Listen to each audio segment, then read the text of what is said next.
Les bruits de ma ville est un podcast qui traite des sujets dont l'objectif est de nous éclairer sur l'impact de l'Évangile dans le monde. À travers nos partages, nous désirons toucher et fortifier nos auditeurs au moyen de conversations sur des expériences vécues, entre autres, afin de mieux connaître et servir Dieu. Préparez-vous à être illuminés et à entendre le raisonnement des merveilles de Dieu.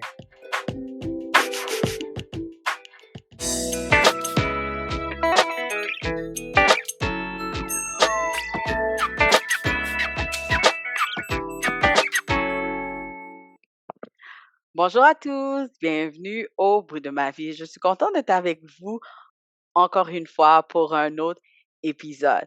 Donc aujourd'hui, je suis en très bonne compagnie.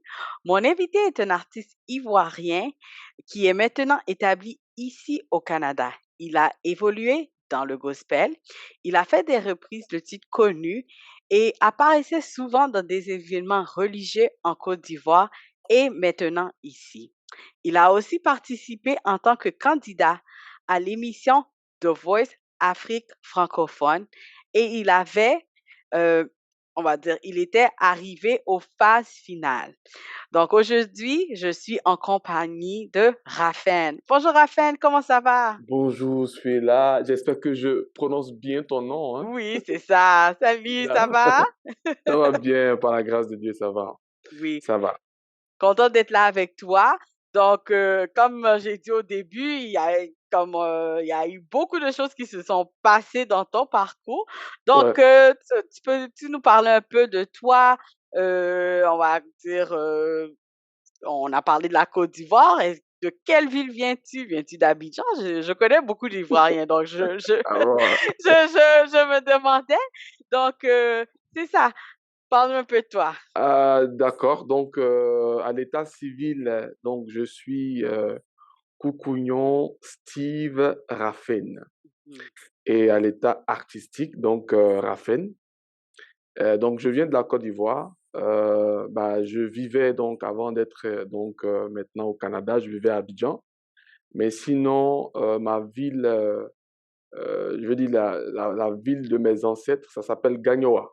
Mhm. Donc voilà, je viens de Gagnoa, mais voilà, il y a un espace où comme on- nos projets, nos actions, le boulot, bah, c'était Abidjan. OK. Donc Donc, voilà, pour tous ceux qui connaissent pas la Côte d'Ivoire, Abidjan, c'est la capitale, on va dire la capitale économique, économique, c'est ça. c'est ça. Mhm. Et donc, oui. Et puis, est-ce que tu as grandi dans une famille chrétienne ou avant de, on va dire, commencer à chanter, est-ce que tu as grandi dans une famille chrétienne avec des Ouais. frères et sœurs où tu étais ou c'est quand tu as Oh, déménagé dans la ville principale? vous savez, on est issu de parents qui, à la base, n'ont pas vraiment connu le Seigneur pour la plupart vraiment hein, de certaines familles africaines, hein. Mhm. Et je dirais, en fait, ça a été comme un processus. Mon père, bon, la notion de Dieu, c'était une vue de l'esprit pour lui. Il croyait en Dieu, mais c'était pas un pratiquant. Ma mère, par contre, je dirais que oui, parce que au début, c'était pas quelque chose qui pesait dans son esprit, mais au fil du temps, elle a donné véritablement sa vie donc au Seigneur. Donc, avec le temps, voilà, Dieu était le centre de tout pour elle. Donc, voilà un peu. Je te dirais non et oui en même temps. Non, dans le sens où, à la base, c'était pas, je suis pas né en même temps, puis il y avait Christ au milieu. Mhm. Mais avec le temps, donc, ma mère qui donc donne sa vie au Seigneur, qui est pratiquante, j'ai aussi été donc bercé par ses prières. Donc, voilà un peu ce que je peux dire à ce niveau-là. Ouais. OK. Et puis, en parlant de ça, quand as-tu découvert que tu aimais la musique? Av avant ou après, on va dire, le gospel chrétien? Comment ça s'est fait? Alors, je dirais que d'abord, la musique, c'est un don. Ouais, je préfère le dire comme ça, c'est un don. Mhm. Mhm. Je pense que on est donc chanteur, on est musicien et on le travaille, tu vois. Mhm. Mhm. Je pense que c'est un don que j'ai reçu du Seigneur parce que déjà, j'avais quoi? J'avais comme 7 ans, 5 ans, 7 ans déjà. Mmh. et je tapais les tables à la maison, j'emmerdais mes frères, j'emmerdais mes sœurs. Maintenant, pour la petite histoire, c'est que quand j'avais 5 ans, j'ai quitté mes parents biologiques et j'ai vécu avec mon oncle. Là-bas, il m'inscrit dans une école, donc on appelle CSP de Yopougon. Et donc voilà, j'avais 7 ans, je pense, au CE1. Et donc le maître, en fait, voulait créer comme, parce que comme l'école était à connotation un peu religieuse. Donc pour les maîtres, il fallait comme confectionner des chorales, des trucs comme ça. Et c'est comme ça que je me retrouve dans la chorale déjà à 7 ans. Et voilà, je découvre mon talent, j'aime taper en fait, j'aime taper les bancs, j'aime chanter. Donc je te dirais que, c'est inné en fait, OK. c'est inné. Mmh. C'est un don que j'ai reçu de la part du Seigneur. Ma grand-mère aussi était chanteuse, donc je pense que bon, écoute, le talent aussi se transmet, C'est donc inné dans la voilà, famille. c'est dans la C'est famille, ça. ouais, c'est ça. C'est ça. Et puis, comme je demandais auparavant, donc tu as dit comme ça que tu as déménagé, tu vivais avec ton nom, mais comment es-tu rentré dans la sphère, on va dire, chrétienne, gospel et tout ça? C'est sûr qu'au départ, je découvre mon talent, donc pour moi, il n'est pas question de même chanter parce que pour moi, c'est juste un talent, mais c'est juste un talent, quoi, en fait.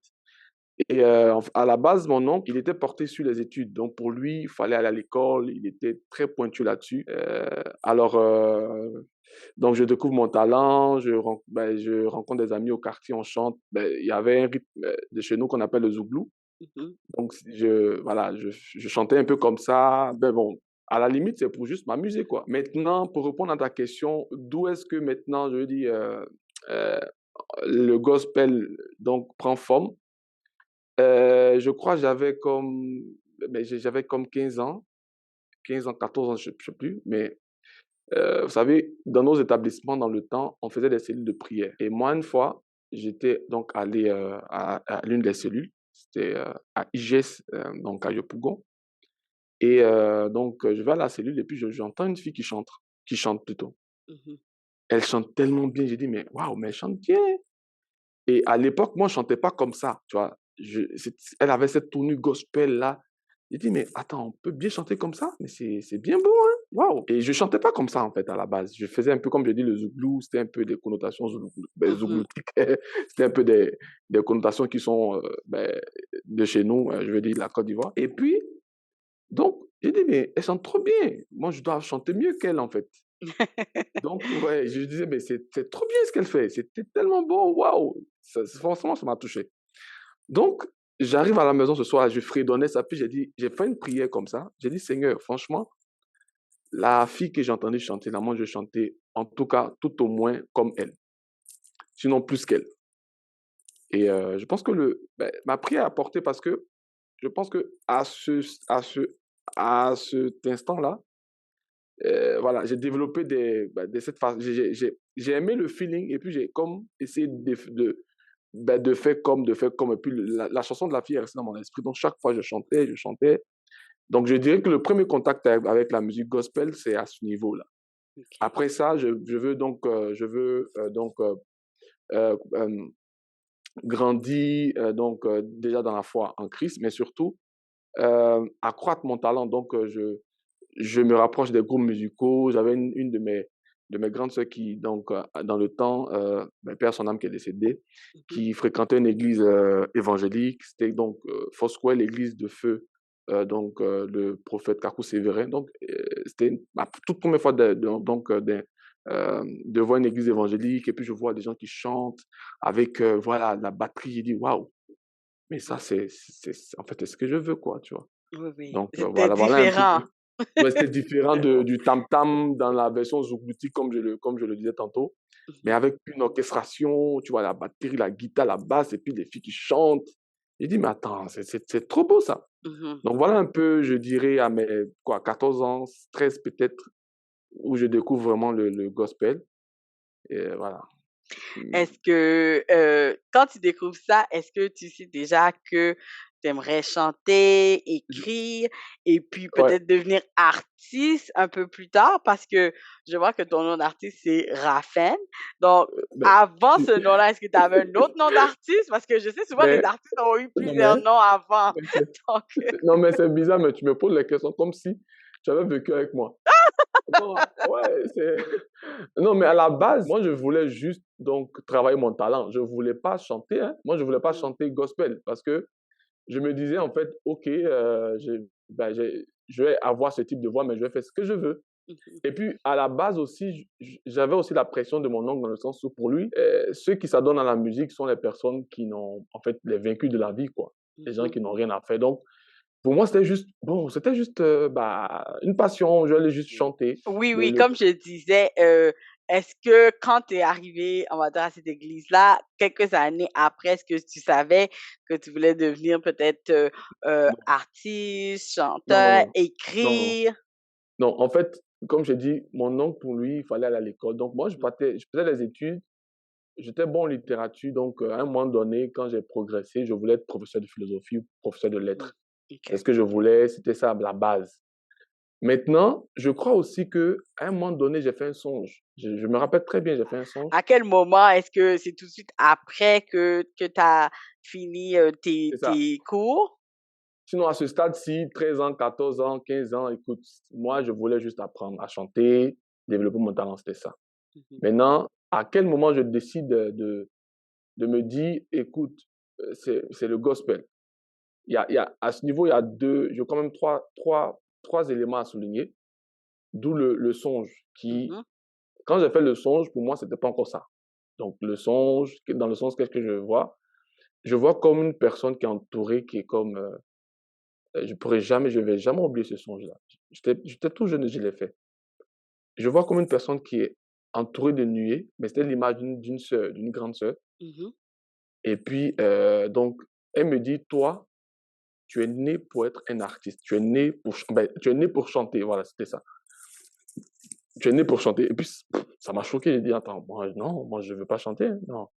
Et je vais à l'école et puis, et aussi, il faut dire qu'à l'école aussi, écoute, j'étais pas bête, en fait. Mmh mh. J'étais pas bête. Mmh. Donc, pour moi, bon, je chantais pourquoi? Bon, j'ai fait le songe comme ça, bon, sans prêter attention à ça.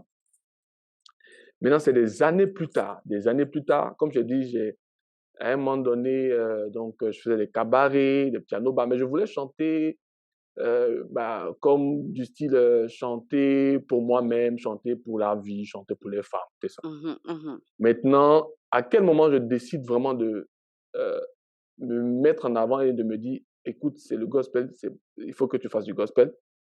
Ça a été fait par étapes. OK.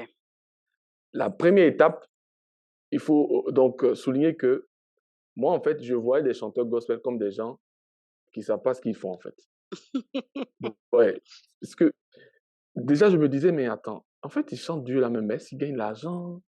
Est-ce que» en fait, je savais pas que c'était un appel, ça allait au-delà de l'argent. C'était un sacerdoce, je savais pas ça. Donc je disais: «Mais non, mais ils perdent le temps ces gens-là. Mais non, ils perdent le temps». Maintenant, je donc 2e étape, c'est qu'un jour, je rencontre un homme de Dieu, Mmh. donc après c'était dans une autre ville, hein, carrément, faut des années après, vraiment des années. On va dire quoi? Une affaire de comme 2007, hein, 2007-2006 par là. Donc, je rencontre 2007-2008-2009, je pense. Je rencontre un homme de Dieu qui me dit: «Écoute mon ami, j'ai un message pour toi. Heu, tu as une voix, mais la voix que tu as, c'est le Seigneur qui t'a donnée et tant que tu ne la mets pas à son service, tu vas tourner en rond». Bon, j'ai Wow. écouté le message, je me suis dit: «Qu'est-ce qu'il raconte ce gars-là?» Pour moi, on n'est pas, et je partais à l'église, hein, et pour moi, je me disais qu'on n'est pas obligé forcément de chanter Dieu. Moi, je viens à l'église, je prie, mais je suis pas obligé de chanter Dieu Mmh. forcément. Mmh. Et il me l'a dit, bon, en fait, ça a été des semences, tu vois? Donc la première des choses, donc le songe. Deuxième message, donc que le monsieur me donne, je l'ai tu sais quand des messages viennent de la part du Seigneur, Mmh. ça reste donc ancré dans ton esprit, même si C'est tu n'y ça. penses pas, mais ça reste ancré, en fait. Maintenant, le déclic va partir d'où? Je rencontre des amis aujourd'hui qui sont des grosses stars à Abidjan. Donc, toujours dans le concept, on veut chanter, on veut faire la star et autres. Donc, j'ai un ami avec qui donc on décide de chanter, mais on était en mode chanter des chansons un peu fun des femmes que les femmes aiment, en fait, tu Ouais. vois. Mhm. Bon, on essaie, ça marche pas. Et lui, après, il me dit, ah, mon frère, moi, je pense que ce qui serait bien qu'on fasse, c'est de faire ce qui marche, tu vois. Et ce Mhm. qui marche là, c'est le zouglou. Et il m'a dit, écoute, moi, je pense que c'est ce qu'il faut faire. Et bon, je lui dis, moi, j'ai fait zouglou avant. On a bossé pour avoir ce type de voix. Tu vois, tu me dis encore, donc, qu'on retourne dans le zouglou. Non, il faut rester focus sur, mais même si ça marche pas, il faut rester focus. Et donc, il m'a dit, écoute, moi, je pense qu'il faut penser marketing. Voilà, moi, je pense que c'est ce qu'il nous faut.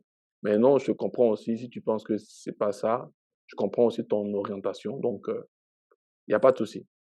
Donc, on s'est séparés, mais on était dans la paix. Mais en tout cas, il n'a pas eu tort parce que quand on s'est séparés, lui, il est parti faire le zougou et je t'assure, en ce moment, laisse tomber. Il est, ouais, en tout cas, il vit bien de son art. Mais c'est pas une question d'argent. C'est Mhm. vraiment qu'il a réussi son pari, il a réussi le pari, son pari dans le sens où, pour lui, le zougou allait l'emmener quelque part. Et effectivement, ça l'a vraiment amené quelque part. Mhm. Donc, après, moi, je tente des studios, ça marche pas.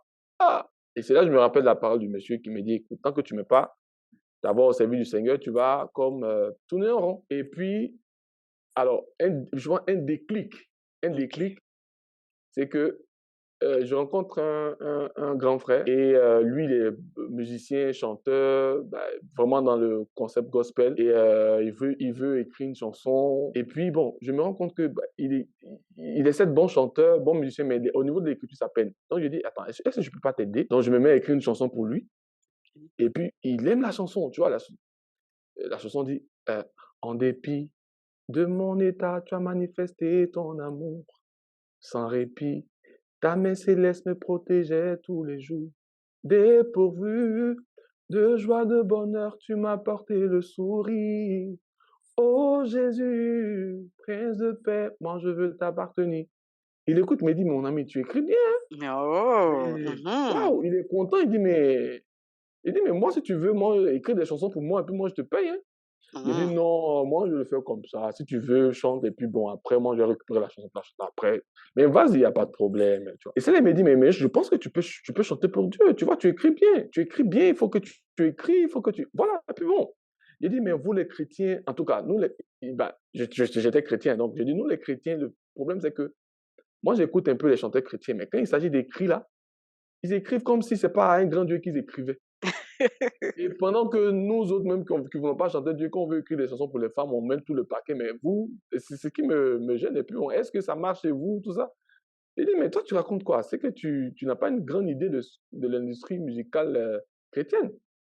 Donc, un jour, c'était à l'époque, je pense, où Olivier Choa sortait. Mhm. Et il me fait écouter Olivier Choa à un concert. Puis, j'ai dit, waouh, attends, qu'est-ce que tu racontes là? Je vois Olivier Choa avec une guitare, il chante, persévère. Puis, tu vois le monde. Et puis l'écriture est belle. J'ai dit, mais attends, mais moi, si je dois chanter la musique chrétienne, c'est ça que je veux faire. Mhm. Chanter des paroles, et puis voilà. Donc ça m'a tellement touché, mais je n'étais pas encore convaincu de chanter pour Dieu. Mais j'avoue que je pense que ça a été comme l'élément déclencheur, franchement. Comme je dis, ça a été le déclic. C'est-à-dire que de là, quand je suis sorti de là, j'ai commencé à réfléchir, réfléchir, réfléchir, réfléchir. Et puis après les années qui ont suivi, je me suis retrouvé à Abidjan. Mhm. Et puis, non, quand je dis Abidjan, parce que à cette période-là, j'étais comme retourné donc, dans une ville qu'on appelle Daloa. Mais OK. j'ai grandi à Abidjan, hein, je veux dire. Mais Mhm. j'étais retourné à Daloa et je suis revenu à Abidjan après pour les études estudiantines. Mhm. Et c'est là où je décide vraiment, quand je rencontre aussi donc, mon église, l'église dans laquelle je suis en ce moment, donc à BMC, dont le père spirituel, dont mon père spirituel est le pasteur Alexandre Amazou. Et Mhm. je pense que c'est de là que je décide vraiment de dire, OK, là, c'est bon, là. J'écoute les messages, je dis, attends, on peut aussi bien prêcher, je me suis dit, on peut chanter Dieu, on peut faire Jésus, mais dans l'excellence, tu vois. Amen. Mhm. Donc, Mhm. d'où mon premier titre, une des compositions perso que j'ai intitulé Juste te rappeler que. Parce que ce titre-là vient à un moment donné où je traverse vraiment une des phases les plus difficiles de ma vie. Et puis, je décide donc de mettre ma voix au service du Seigneur. Après, je tombe encore dans une vie, enfin, dans une vie vraiment très difficile. Et puis voilà, donc je compose cette chanson juste te rappeler que pour toi j'ai renié, aimé quand j'ai entendu ta voix. J'ai renoncé à tout ce qui m'était cher. Pour toi, j'ai retourné la page pour écrire mon histoire. J'ai abjuré mes rêves, ces pensées éphémères. Difficile, je l'avoue. Pris pour cible, j'y suis parvenu en dépit de tout. Tenir, il faut, je crie à toi. M'entends-tu de là-haut? J'espère en toi, juste te rappeler que j'ai tout laissé. Ben, c'est un peu ça en tout cas. C'est ça. C'est un C'est peu ça. super, Raphaël. Comme on a vu dans la première partie de ton témoignage, Ok. c'est un cheminement. C'est un Ouais, c'est un cheminement. cheminement. Ouais. Les choses arrivent pas du jour au lendemain. Comme tu Ouais. as dit, il y a eu des hauts, il y a eu des bas, mais Dieu a Ouais, débat. toujours mis des gens sur ta route pour Ouais, vraiment te rappeler, hey, il y a quelque chose qui avait déjà été déclaré. Donc, c'est ça, mon c'est ça, petit, je c'est ça. t'attends. C'est ça. En fait, c'est comme si Dieu avait déjà orchestré tout C'est ça. et puis ça devait suivre son cours en fait. C'est ça. C'est ça. Donc, je voulais savoir, au tout début, j'avais parlé de The Voice Afrique francophone. Donc, tu Ouais. as participé à cette émission. Est-ce que c'est quelque chose qui était populaire dans le temps? Qu'est-ce qui s'est passé? Tu as juste décidé de participer, de mettre ton nom, d'y aller? Et pourquoi tu voulais Définitivement. participer à cette Non, émission? c'est bien qu'on en parle comme ça aussi, ça va éclairer aussi les Mhm, lanternes. Parce que moi, à la base, je dirais pas à un fils du royaume de forcément aller parce que là, celui qui fait la vraie promotion, c'est Jésus. mhm, On n'est pas forcément obligé de faire The Voice. oui.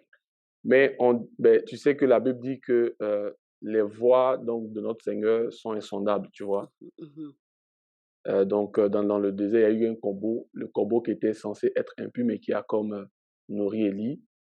Et puis, tu vois aussi, comme on appelle Moïse, mhm. euh, il a grandi avec toute la culture égyptienne, mais ça n'a pas Oui. empêché donc le Seigneur de l'utiliser pour pouvoir sortir son peuple. Mais je dirais que, tu sais, les destins euh, sont singuliers, tu vois. Mhm, On n'a pas tous on n'a pas tous les mêmes voix. On est unique dans ce que Dieu veut qu'on fasse, tu vois. oui.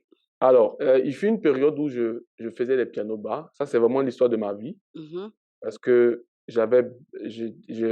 il fallait ça. Voilà, il fallait juste ça parce que euh, je ne vais pas trop entrer dans le détail, mais je vivais des situations très difficiles. mhm, mhm.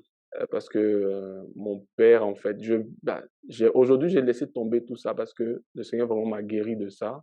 Oui. Mais j'ai vécu des difficultés avec mon père surtout, qui nous a comme un peu abandonnés. Mhm, Et il fallait vraiment s'en sortir, tu vois, il fallait s'en oui. sortir, il fallait utiliser mon talent pour chanter, pour vivre en fait. Mhm, mhm. Donc bref, donc après ça, donc à un moment donné, je décide de me poser, donc je me dis, il faut que je me range, tout ça. Mais entre-temps, pendant cette période-là, j'ai fait des connaissances, tu vois. J'ai fait des connaissances, je me suis fait un bon monde, je me suis fait un bon réseau dans le milieu C'est ça, des Abidjan, connexions. voilà, Mhm, des connexions. Et donc, à l'époque où The Voice devait donc venir en Afrique, parce qu'à la base, ça a été une idée d'une personne que je salue au passage, Madame Rolande Camonier. Aujourd'hui, on est en de très bons thèmes, une femme que j'apprécie beaucoup. Donc, elle a eu l'idée de faire venir en fait l'émission en Afrique. oui. Alors, pour la petite histoire, c'est que The Voice devrait être, devait se faire en 2016. OK? Mhm, Et en 2015, j'explique ça pour que les gens comprennent. En oui. 2015, en décembre 2015, je me souviens encore, il y a eu comme un programme qui avait été initié à l'église.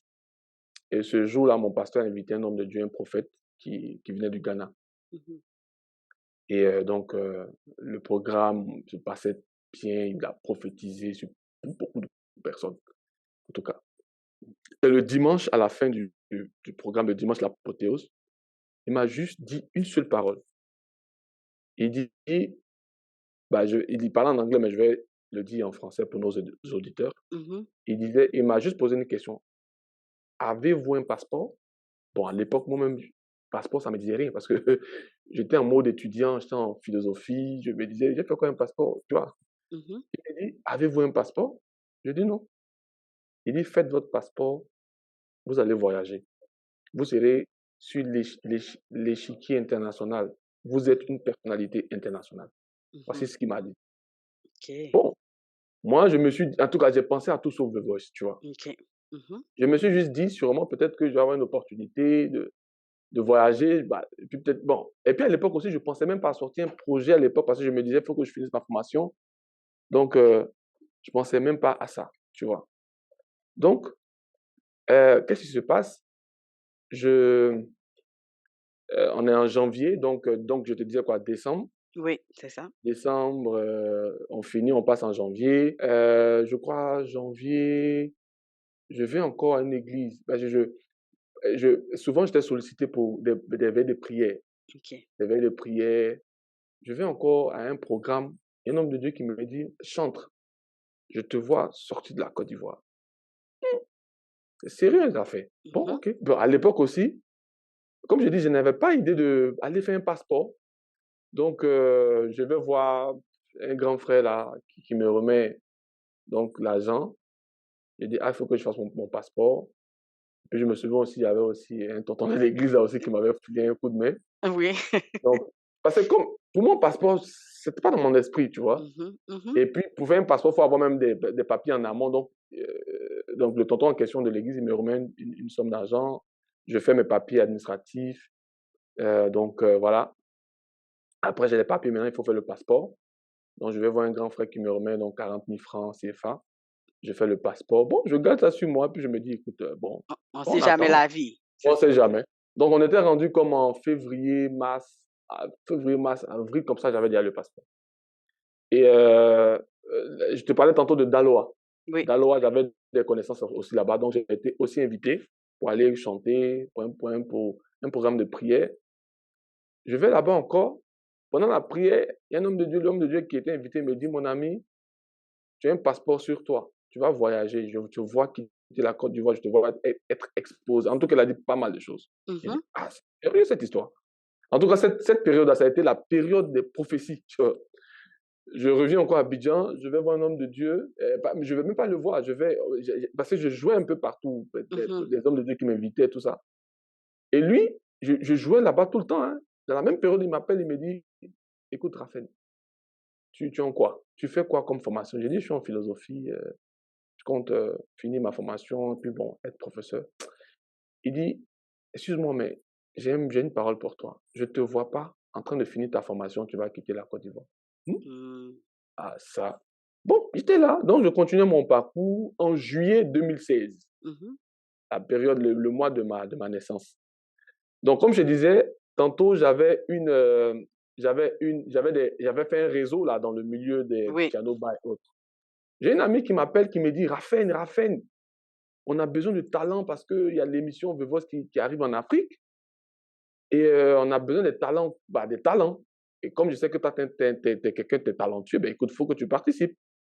Écoute, je lui ai répondu comme ça.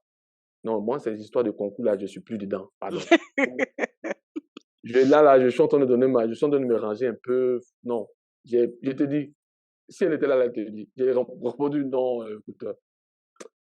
Après encore, tu sais, maintenant, quand pour les auditions, là, ils font des affiches Oui. un peu dans la ville et puis on dit, veux voir, tu vois. Donc, il y a un jeune frère au quartier qui m'aimait bien. Oui. Il vient, il tape à ma porte, Raphaël, mais je te dis, il y a The Voice. Je te dis, mais je pense que tu dois participer. J'ai dit, non, qu'est-ce que tu racontes, toi? Qu'est-ce que tu racontes? Moi, je dis, non, laisse tomber les histoires de The Voice, tout ça. Bon, c'est mon truc, tu vois. Maintenant, la soeur, ma camarade encore me rappelle. Elle me dit, Raphaël, mais pourquoi il y a quel problème? Parce que tu sais que, est-ce que tu sais qu'il y a une possibilité de voyager? Ah, c'est quand Mhm. elle a dit voyager, là. C'est là que tu as compris. Il a dit, mais attends, oh, qu'est-ce que tu dis là? Il y a voyage dedans? Il dit, mais Elle dit, ouais, elle dit, ouais, mais que on demande même, on demande en tout cas une possibilité de voyager. Donc, bon, et puis tu sais quoi? Je me suis levé comme ça. Je suis juste allé, parce qu'ils avaient commencé les auditions. Donc, je suis allé demander les conditions même pour faire c'était quoi? Les conditions même pour faire le casting. Je ne suis même pas allé à mon passeport. J'arrive au comptoir, c'est au Palais de la Culture, j'arrive, et celui qui était censé recevoir les talents, il me dit, mon ami, la condition, c'est d'avoir le passeport. Il dit, tu en sors. Mhm. Donc, il me dit, la condition pour participer à l'émission, c'est le passeport. Il dit, Mhm. ah bon? Je me dépêche rapidement, je retourne à la maison, je prends mon passeport et je reviens pour le casting. Donc, je fais la queue comme tout le monde Mhm. et je suis auditionné. Et c'était même le jour même de mon anniversaire, même, je me souviens, c'était le 23 juillet. OK. Et puis, je passe l'audition et puis, écoute, laisse tomber quoi. C'est comme si tout était déjà tracé. Mhm. L'indice, quand tu es retenu, c'est qu'on te fait faire une interview. Donc, après, les organisateurs, j'avais pris contact avec quelqu'un qui m'a dit, écoute, si tu es convaincu qu'ils t'ont fait faire une interview, donc ça veut dire que tu es normalement, potentiellement, choisi pour aller participer à l'émission. Donc, une semaine, 2 semaines après, on m'a appelé. Monsieur Raphaël, félicitations, vous êtes retenu parmi les candidats qui vont représenter la Côte d'Ivoire pour Ça. l'émission. Et puis de là, est-ce que une fois que tu étais dans l'aventure de Voice, Hem, comment ça s'est passé avec les autres candidats? Tu es quand même arrivé très loin. Comment a changé ta vie? Est-ce que, Euh, est-ce qu'il y avait des affiches de toi partout? Heu, comment a euh, été le changement? ouais, je pense que The Voice, je pense que, en tout cas, mon voyage a été Mmh. comme un shift dans ma vie. Parce que quand je suis revenu d'Afrique, parce que c'est en Afrique du Sud que s'est fait le concours. Quand je suis revenu en Afrique, en Côte d'Ivoire, ma vie, je pense, il y a eu un shift dans le spirituel, quoi. C'est comme si il y avait quelque chose qui s'est passé. Voilà. Et ça. Maintenant, c'est sûr qu'il y a la phase, donc, The Voice à proprement dit, et Mmh. puis il y a la phase après The Voice. Oui, c'est ça. Donc, euh, pendant la période The Voice, ben, je rencontre des amis, je rencontre des chanteurs de divers, donc, de contrées, on va dire, d'autres pays, Mmh. Congo, Cameroun, je rencontre des gens passionnés aussi. C'était une très belle expérience. Je rencontre aussi des artistes, non des moindres comme le Kwakanza, comme Singila, comme Charlotte, Mmh. comme Astalfo. Je suis plus resté en contact avec Lokwa et donc et Charlotte Dipanda. Mmh. Ça a été une très belle expérience, écoute, ça a été vraiment. Et puis aussi, une rencontre que je fais, c'est celui qui va devenir après mon producteur. Donc, pour mon premier projet, en tout cas. Monsieur Patrice Arnaud, qui était le directeur artistique donc, de la grande campagne The Voice, en fait. Donc, voilà. C'est ça. Je Ce ne sais fut pas une si je belle réponds à ta question. aventure. Oui, Oui, ce fut c'était une une très belle belle aventure. aventure. Et Maintenant, après l'émission, comment a été ta vie? Et au niveau spirituel, est-ce que tu te posais des questions? Comment ça euh, a été? euh, je te dirais, tu sais, moi, j'ai toujours su que ma vie était singulière, hein. J'ai toujours su ça. Mhm, Donc, par rapport aux préjugés, bon, non, j'étais déjà, je pense que j'assumais le choix. mhm, J'assumais parce que c'est ma vie, quoi. C'est comme, c'est mon parcours, c'est ma vie. En fait, mhm, ça mhm, ne devait être que ça. Ça ne mhm, pouvait être que ça. Donc, quand je reviens, je le dis souvent, c'est que moi, je pense que j'ai été la personne qui est gagnée pour de vrai à The Voice. Parce que pour moi, il y a ceux qui gagnent le trophée mhm, et il y a ceux qui gagnent après le trophée. Moi, je fais partie des personnes qui ont gagné après le trophée. mhm, Pourquoi je le dis? Parce que déjà, quand je reviens dans mon pays, je suis connu, j'ai quand même une certaine notoriété. Je suis engagé donc dans une radio, la plus grande radio de la place, pour interpréter de la musique. mhm, Donc Radio Nostalgie, pour ceux qui connaissent cette mhm. radio.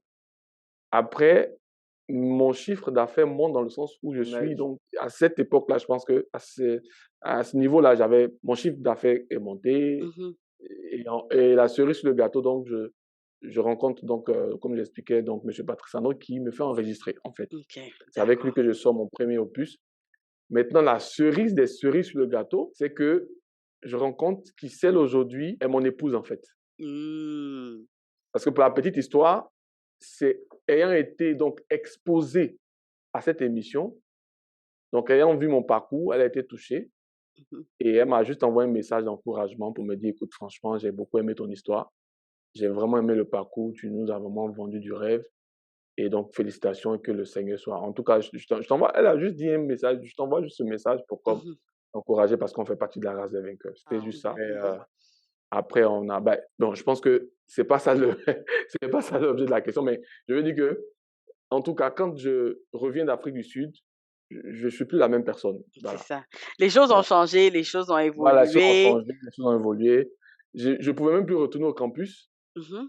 parce que voilà, j'étais quand même un peu connu, je dirais comme Oui, ça. oui, Voilà, donc voilà, c'est ça. c'est ça. Et puis là, après quelques années, tu quittes la Côte d'Ivoire pour le Canada. Comment est venue cette idée? Bah, déjà, mon épouse est donc canadienne, comme je t'explique. Elle Mmh. était ici. Elle était donc ici quand elle suivait donc l'émission depuis les réseaux sociaux. Mmh. OK, Donc, d'accord. c'est après l'émission que donc elle m'a écrit. Et je crois à l'époque aussi, bon, je recevais tellement de messages, donc je crois que c'est quelques temps après que j'ai répondu. Et puis après la réponse, je lui envoie encore un message pour lui dire merci parce que je vois que tu me suis. Merci vraiment pour l'encouragement, tout ça. Et puis, elle me répond, elle me dit: «Désolé, écoute, je suis à Paris pour certaines choses». Et puis je lui demande: «Ah OK, donc tu à Paris, c'était pourquoi?» Elle m'a dit: «Pour, un sujet de, pour une question de maladie». Elle devait se Mmh. faire opérer et puis bon. Ah, j'ai dit: «Ah bon? Ça tu es su ben écoute, on si tu veux, on prie, je vais prier pour toi». Je pense que c'est le fait que je lui ai dit que je vais prier pour elle, qui Mmh. a elle aussi enclenché, un déclic pour elle parce elle s'est dit: «Mais tu es chrétien?» J'ai dit: «Ouais, je suis chrétien». Elle m'a dit: «Tu es sûr?» J'ai dit: «Ouais, je prie à l'église et puis je montre mes vidéos». Elle dit: «Ah non, mais moi j'ai toujours pensé que tu as fait The Voice donc pour moi, non». Non, je dis: «Ouais, je suis chrétien, je prie dans telle église, voici des vidéos». Puis elle aussi, elle m'a dit qu'elle est chantre aussi, donc à vase OK. d'honneur.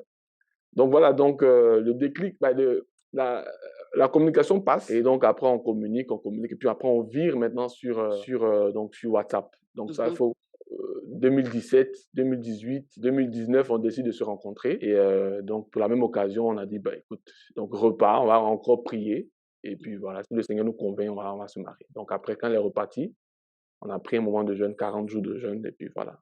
Après on s'est mariés dans la même année en décembre. Donc dans le projet, c'était que, donc quand on se mariait, il fallait que moi aussi je vienne ici pour comme explorer aussi le monde ici. Mmh. Donc c'était ça à la base. Donc en 2019 on s'est mariés, donc 2020 il y a eu la Covid, 2021 et là j'ai mes papiers et puis bon voilà, je décide de venir, Ici. m'installer ici, la rejoindre en fait. C'est ça. Et puis, Raphaël, on va avancer un peu et OK. je vois qu'en 2019, donc comme on Mmh. dit, le temps a avancé et tout, il y a Mmh. eu la transition. Tu sors, hem, de l'ombre à la lumière en 2019 avec 3 titres. Un titre que tu Ouais. nous as chanté, Hein, «Juste hein. te rappeler que», «Il Mmh. suffit que tu dises un mot» et Mmh. «Regarde de là-haut». Ouais. Donc la musique était toujours là, même au travers de la transition. Mmh. Hem, Mmh. Est-ce que tu peux nous parler un peu des titres et qu'est-ce qu'ils signifient pour toi? On a déjà parlé de «Juste te Mmh. rappeler», mais les 2 autres, Heu, parle-nous un peu de ces titres-là.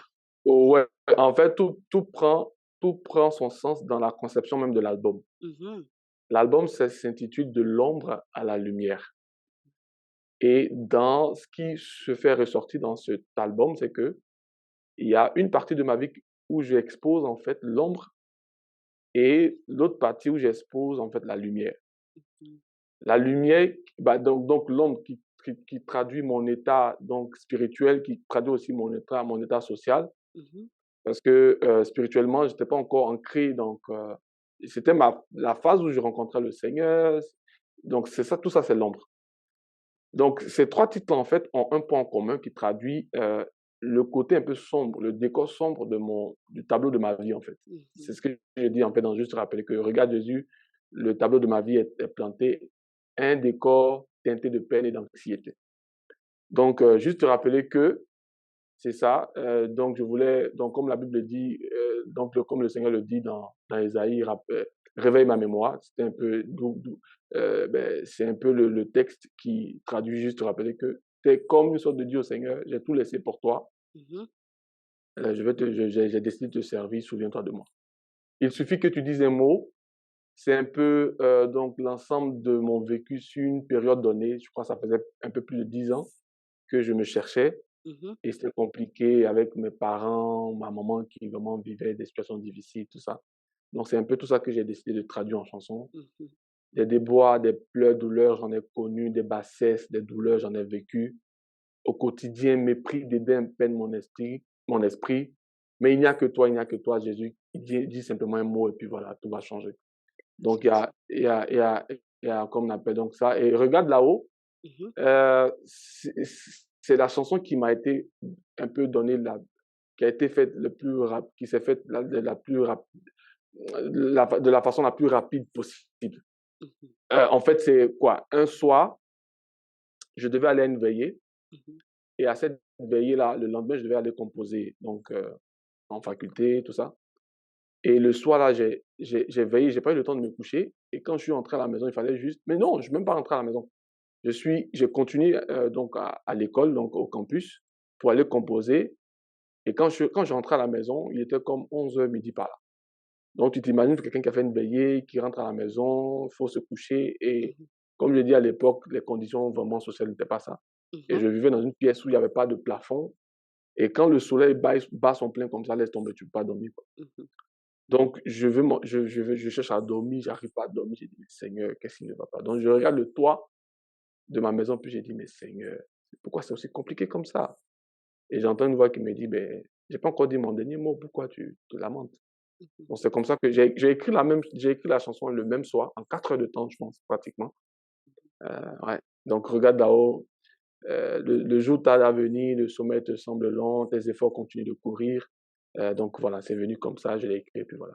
C'est ça. Voilà un Ça, peu. c'était, je me rappelle, quand je t'ai vu chanter, l'été passé en 2022.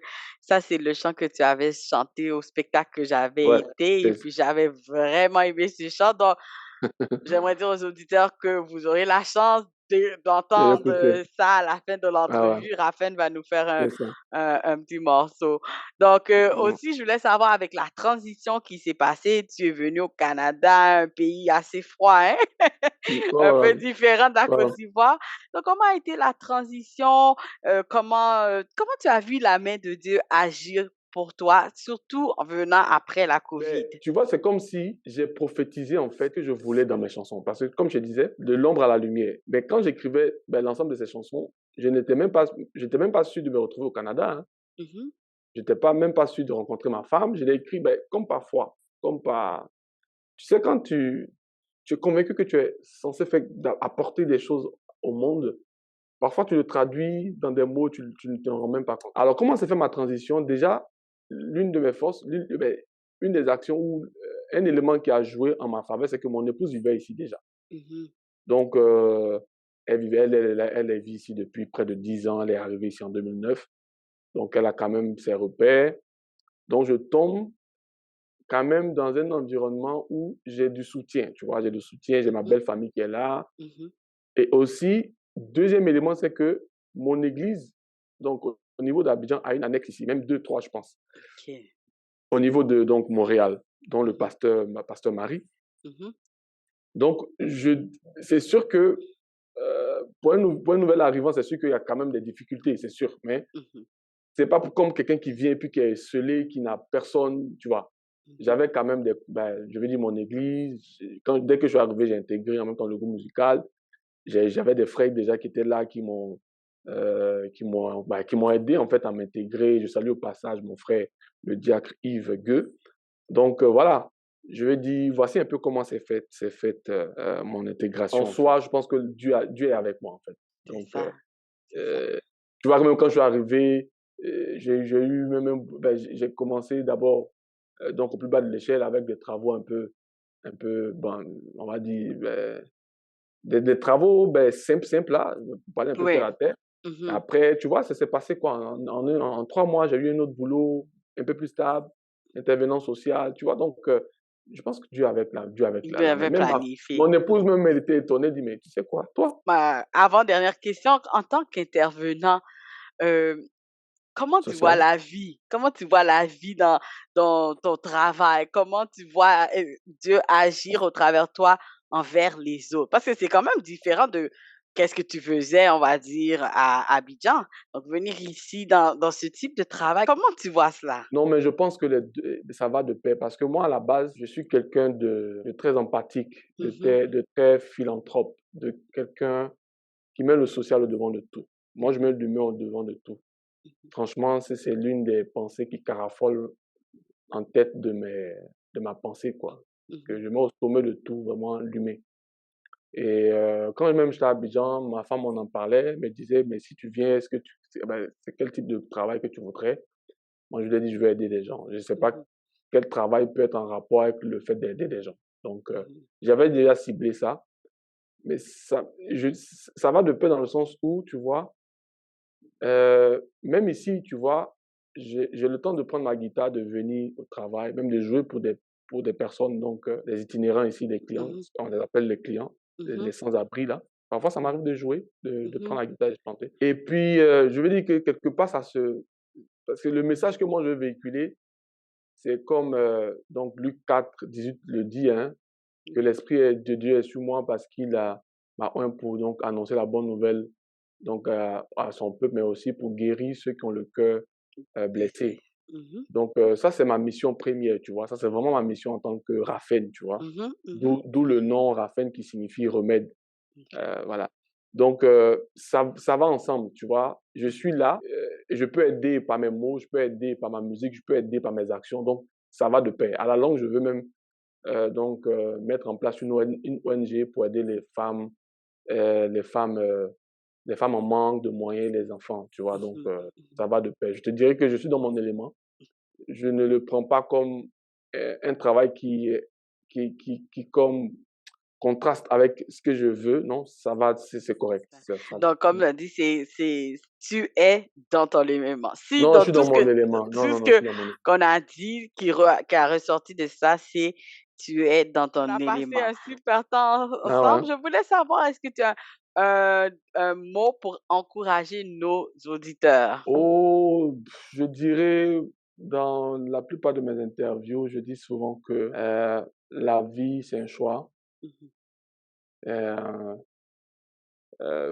il faut, dans les choix de vie qu'on fait, il faut allier, c'est-à-dire entre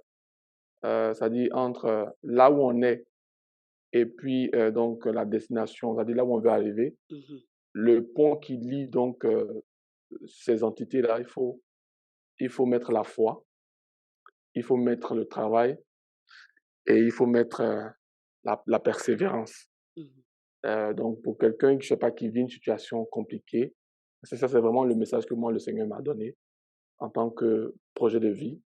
C'est de relever les cœurs, vraiment les cœurs blessés, brisés.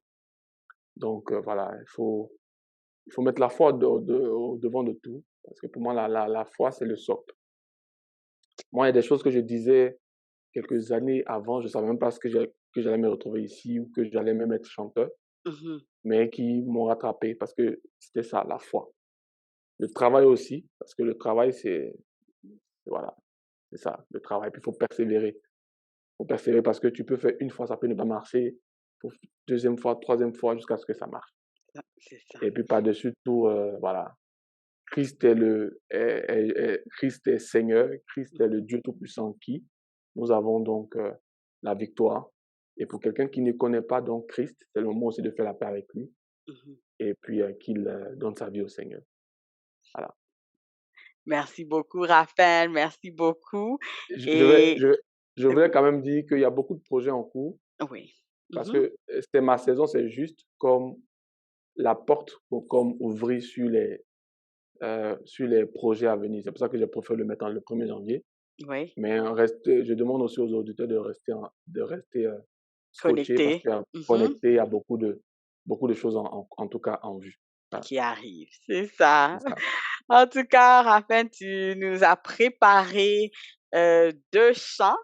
Donc, C'est ça. Regarde là-haut et ça, aussi, c'est ma saison. Donc c'est à ça, toi, je te laisse y aller. Merci c'est ça. beaucoup à nos auditeurs et OK. restez connectés et puis Raphaël nous prépare ce temps de louange. Merci.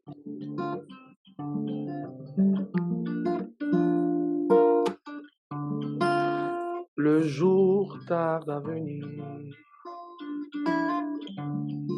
le sommeil te semble long, tes efforts continuent de courir, le comble, pas de lueur à l'horizon. De mal en pis, l'espoir agonise. Seul dans la vallée, regarde là-haut, mais pourquoi pleures-tu? A-t-il dit son dernier mot? Pas encore, j'en suis sûr. Même si tout paraît pas beau, désespère pas, il y a une issue. Ne pleure pas, ne pleure pas. Encore un effort, la lueur n'est qu'à quelque part. Le Dieu qui siège là-haut, tant voulu agira. Pas un homme pour mentir, ce qu'il t'a dit s'accomplira. Regarde là-haut, mais pourquoi pleures-tu? Regarde là-haut, regarde là-haut, regarde là-haut. Regarde là-haut, Jésus n'a pas dit son dernier mot.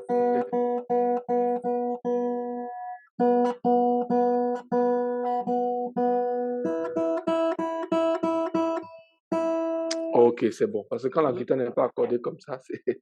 Ça, ouais, Désolé. ça rend difficile, oui. Ouais, ça. Ok, donc on y va. Donc, c'est ma saison.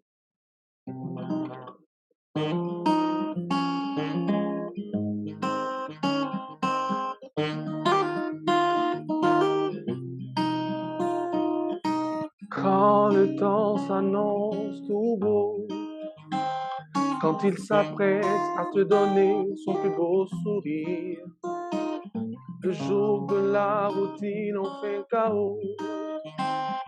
Le temps est favorable, prêt à me sourire.